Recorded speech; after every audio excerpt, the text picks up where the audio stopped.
আব্বু আমার চিপস কিনে দিব আর ললিপপ কিনে দিব। আল মুসলিমিন ওয়াল মুসলিমাতি ওয়াল মুমিনিন সাথে মজার মিষ্টিও কিনে দিব। মুমিনিন ওয়াল মুমিনাতি ওয়াল কানিতিন ওয়াল কানিতাত। আব্বু আজ রাত্রির জন্য বাড়ি দই কিনে নিয়ে আসবো। নামো। আচ্ছা আব্বু। আব্বু আমি চিপস খাবো। আবার চিপস খাবা? চলো আব্বু চলো। কোনটা নিবা? এটা দেবো? এইটা খাবো। এই না আব্বু। ভাই কয় টাকা? 10 টাকা।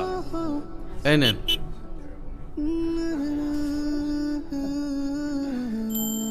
চলো আব্বু চলো। সাত্তার সাহেব তার ছোট ছেলেকে নিয়ে এতিমখানার দিকে যায়।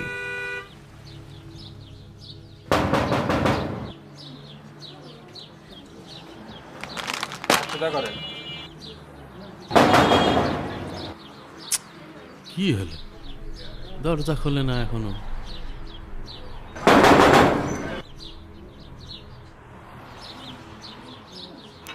আসসালামু আলাইকুম। ওয়ালাইকুম আসসালাম। আব্দুল্লাহর একটু ডেকে আনো তো বাবু। আচ্ছা যাচ্ছি। ওয়াল কানিতিন ওয়াল কানিতাত। বসে হুজুর যাব? ঠিক আছে যাও। বাবা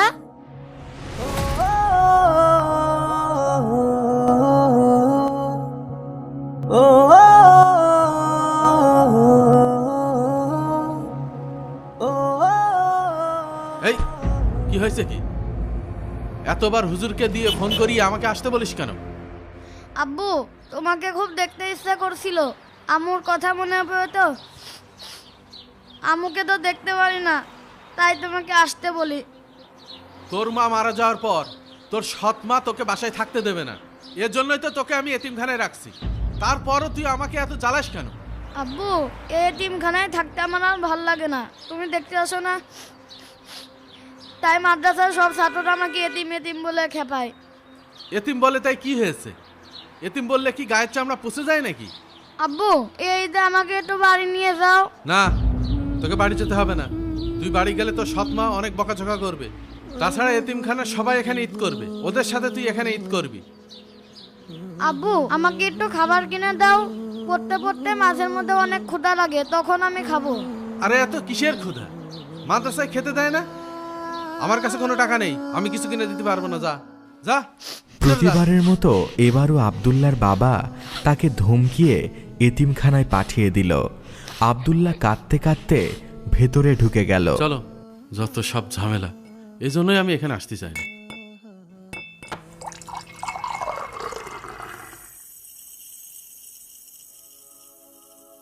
হুজুর আসতে পারি?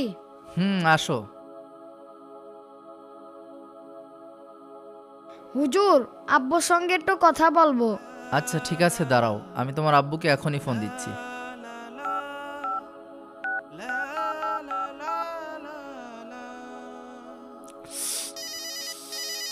দান ভাই, কি আবার রিং দিল? একটু কথা বলেনি। আমার এই ছেলেটা পাগল করে ছাড়বে।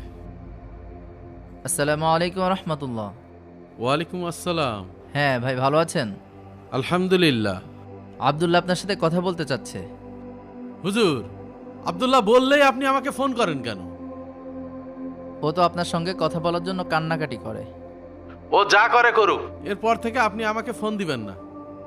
আব্দুল্লাহ তো আপনারই ছেলে, আপনি তাকে এত অবহেলা করেন কেন? বছরে একটা বার দেখতে আসেন, তার জন্য একটু খাবারও নিয়ে আসেন না। ধুর, শুধু ফাও ফেসাল পাড়ে।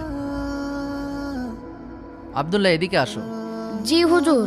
তুমি মন খারাপ করো না, তোমার আব্বু তো অনেক ব্যস্ত, আমরা তো আছি। তুমি ভালো করে পড়াশোনা করো, তোমার বড় ভাইরা যেভাবে পড়াশোনা করে করে মানুষের মতো মানুষ হও, অনেক বড় হবা। যাও পড়াশোনা করো। হায় আফসোস, এতিম ছেলেটা, এরপরও তার প্রতি তার বাবার এমন অবহেলা।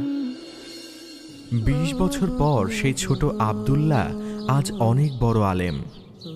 একদিন সে বাড়িতে এসে দেখে, আসসালামু আলাইকুম।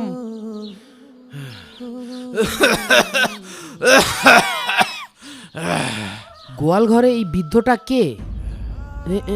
এই বাবার মতন মনে হচ্ছে। এই এটা তো আমার বাবা। বাবা, বাবা, কে? তোমাকে এখানে রেখেছে কে?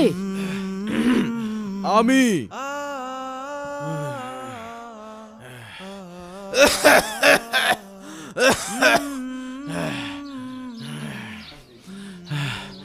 আমি অসুস্থ হওয়ার পর আজ 4-5 দিন আমি এই জায়গায় পড়ে রয়েছি।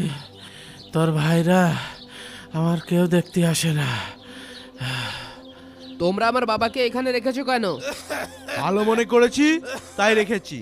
তোর যদি এত দরদ লাগে তুই তোর সাথে নিয়ে যা, নিয়ে গিয়ে ভালো জায়গায় গিয়ে রাখ যা। ঠিক আছে, আমার বাবাকে আমি নিয়ে যাচ্ছি।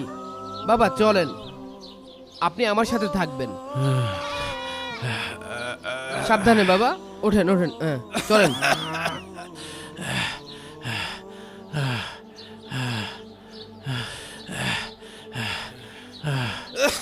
বাবা সাবধানে। আরে যা যা। যে বাপ কোনোদিন দেখলো না, খোঁজ খবর নিল না, সে বাপের জন্য দরদ উতলায় উঠছে। পুরো রাত থেকে আমরাও বাঁচলাম। মা মারা ছেলেটারই আমি কত দূরে রেখে আসছিলাম। বাবা আপনি একদম টেনশন করবেন না, আমি আপনার সাথে আছি। আস্তে আস্তে আস্তে। আব্দুল্লাহ, আমার অনেক বড় ভুল হয়ে গেছিল তোরে আপন না ভেবে। আদি খেতা দেখাচ্ছে, চল। বাবা আপনি কোনো ভুল করেননি, আপনার ওসিলায় আমি এই দুনিয়াতে আসতে পেরেছি, একজন আলেম হতে পেরেছি। এই জন্য আমি আপনার কাছে চিরকৃতজ্ঞ। আজ থেকে আমি আপনার দায়িত্ব নিলাম। চলেন বাবা।